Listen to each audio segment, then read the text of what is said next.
I think Jordan Peterson played an absolutely vital role breaking down the secular shield against Christianity. He was pointing at some things which challenged my worldview very, very deeply and eventually led me to a point where I was unable to deny the reality of Jesus Christ as the Son of God and everything that entailed, which led me to the Orthodox Church.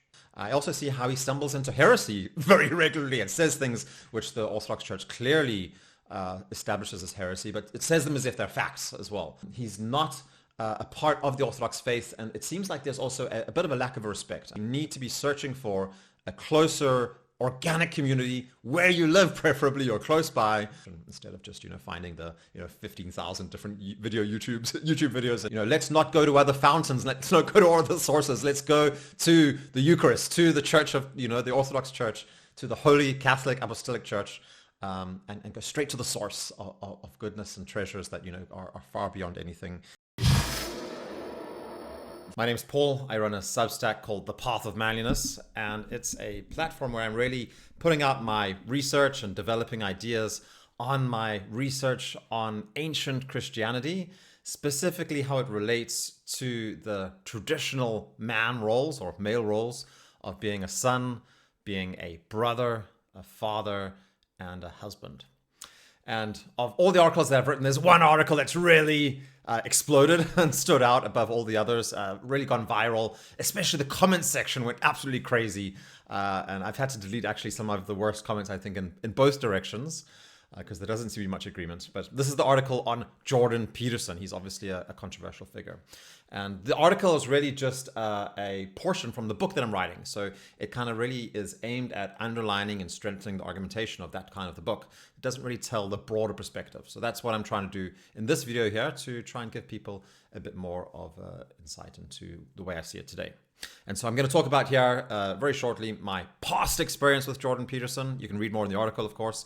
I'm going to talk about the way I experienced Jordan Peterson today, and then also kind of give what I see as a conclusion of sorts for both people who might be an Orthodox Christian or someone who's not really might be not a Christian yet, or maybe just outside the church or something like that. So to start with the past, then I think Jordan Peterson played an absolutely vital role that no one else seemed to be able to do, for me at least, in what I would say is breaking down the secular shield against Christianity. Something that I kind of blinded myself. Even having grown up Christian, I had dived into and accepted a worldview which was based on the assumptions of a kind of a progressive secular society, and wasn't able to really see Christ at all.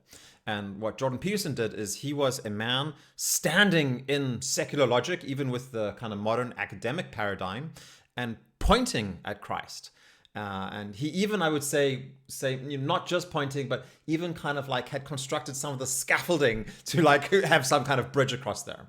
So he wasn't standing in the Christian worldview at all, and certainly wasn't saying, follow me in that way, but he was pointing at some things which challenged my worldview very, very deeply and eventually led me to a point where I was unable to deny the reality of Jesus Christ as the Son of God and everything that entailed, which led me to the Orthodox Church. So that's been quite a journey. That's gone over, since maybe 2017 or something like that. 2016 maybe it started. And today I've been an Orthodox Christian for about 6 years. Today I actually don't find Jordan Peterson particularly interesting at all. There was a time where I was attempting to get to meet him. I really believe that if we are very influenced by a person, we need to get to know that person and not just their online persona. And it became pretty clear from those efforts that I was making that it would require a very large investment of money if I wanted to actually meet him, if I wanted that to be possible. And so from a business perspective, that might have made sense. But I'm not sure actually, I'm working in an adjacent field, and I was actually working very closely with someone who did go and meet Jordan Peterson and had his career absolutely explode after doing that because of the content that he made together with Jordan.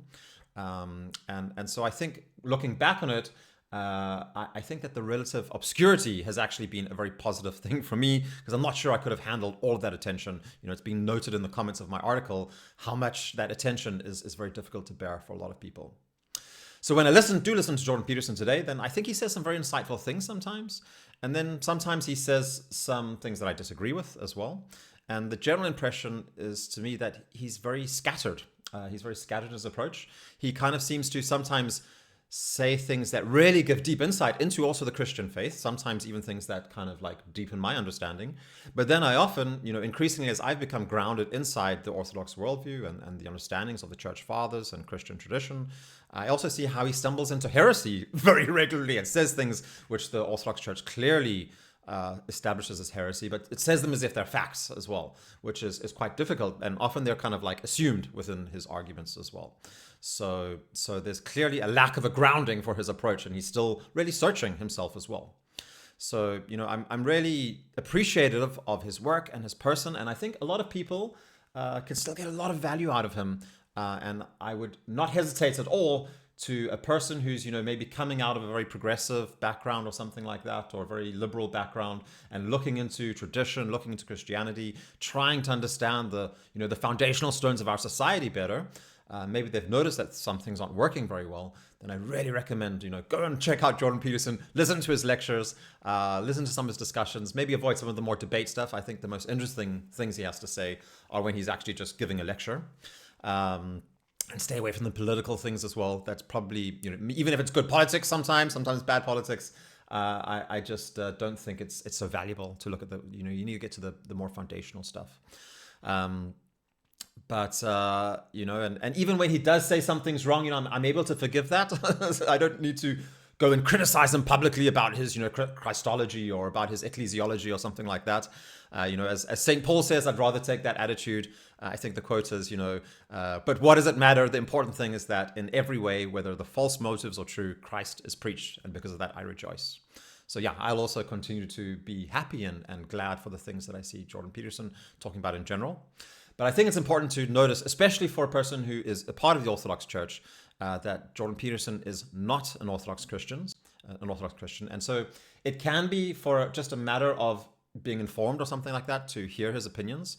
But I'd specifically say, be careful not to take life decisions or important life advice from Jordan Peterson's input, because that means you're treating him as something like a spiritual father. And we do have, of course, a great lack of spiritual fathers in our society, in our culture today. But if Jordan Peterson is the closest thing you have to that, and you're looking for his opinion on guidance and things like that, and not just Jordan Peterson, this is actually really for anyone that you don't actually have a personal, organic, natural relationship to, in the real world, then this is not a good place to be looking for advice on close life decisions. And so it can be what the best you have right now, and that's okay if that's where you're at. But I'd also say you need to be searching for a closer, organic community where you live, preferably, or close by, with someone who's naturally connected to you, and that's where you can start looking for these kinds of things. Most men try to do too much at one time. That's why we created our Genesis workshop, which introduces you to the 4 foundational roles of being a man and sets you up with one simple habit to set you on the right path. So check out the link below for our Genesis workshop, and hope to see you there. Thanks. Because we see that Jordan Peterson, even though he has an incredible intellect, far more intelligent than me, far more concise, and able to formulate great ideas, and probably also far more valuable life experiences than me as well.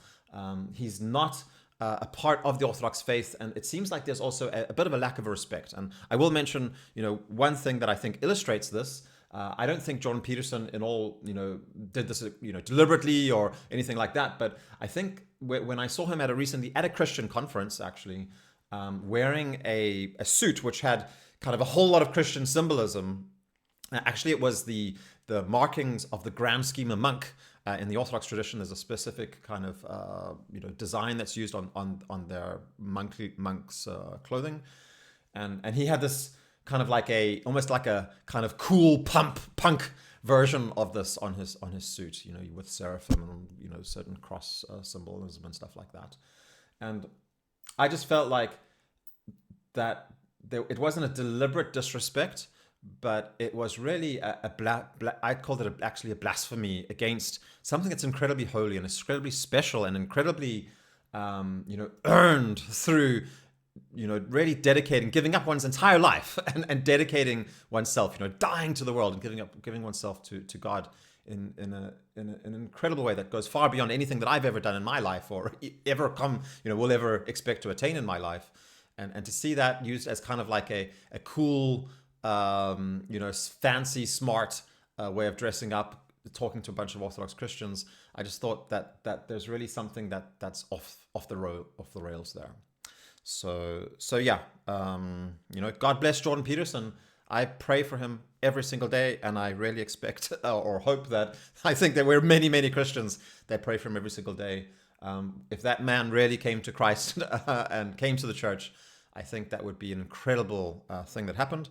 And maybe he's playing exactly the role he should be playing right now as well. He certainly is playing a very important role in the current discourse and everything like that. So I think he continues to have a good effect. But yeah, as Orthodox Christians, I think, let's not go to other fountains. Let's not go to other sources. Let's go to the Eucharist, to the Church of, the Orthodox Church, to the Holy Catholic Apostolic Church, and go straight to the source of goodness and treasures that, are far beyond anything. And especially, try and focus in on people who are really close to you, your own priest, to find your own spiritual father. This internet orthodoxy, I love watching a video of Father Moses once in a while, whatever it is. Moses McPherson, if you haven't seen him, I can advise you, if you like doing that, then check it out. But, really don't let that take away from you developing that close, natural relationship with other Orthodox Christians in your own parish and in your life, and especially finding a man that you can get spiritual guidance from, or multiple men that you can get spiritual guidance and input from and support when you reach times of trouble, because Jordan Peterson is going to be there when you really hit bottom and you need someone, and we all do that at times, right? And so we need someone that we can personally connect with and talk to, and who can hear us and understand us and our unique position, instead of just finding the 15,000 different YouTube videos, and we're already just not really addressed to you yourself anyway. So God bless. Thanks for listening. Hope you appreciate it, and let me know if you thought I missed something or could have said something in a different way, or if you appreciate the message. Please give us at least a like to help the algorithm a little bit. God bless. Bye.